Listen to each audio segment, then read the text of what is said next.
Également dans l'actualité, le procès de 3 hommes soupçonnés d'avoir pillé une quarantaine d'églises en seulement 4 mois dans les Landes et les Pyrénées-Atlantiques. Ils ont été interpellés grâce à leur ADN retrouvé sur un gant début septembre. Quelles étaient leurs motivations? Comment comptaient-ils écouler leur butin? Chloé Barbeau et Alice Brousse. À Dax cet après-midi, des pilleurs d'églises passent devant la justice pour la première fois.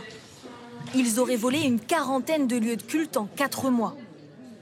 Âgés de 21, 27 et 32 ans, ils sont originaires du sud-ouest de la France, connus de la justice, mais pas pour des vols.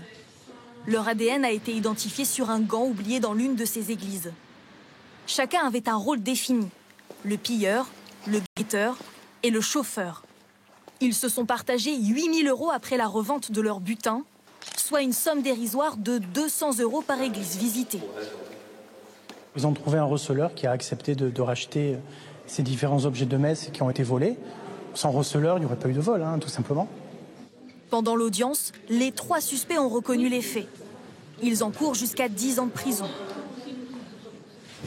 Ce n'est pas le seul réseau de pilleurs d'églises démantelé en France.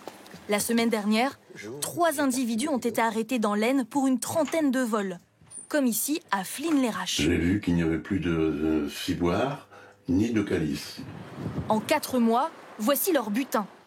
Plusieurs coupes servant à la liturgie, mais aussi une couronne qui se trouvait probablement sur une statue de la Vierge.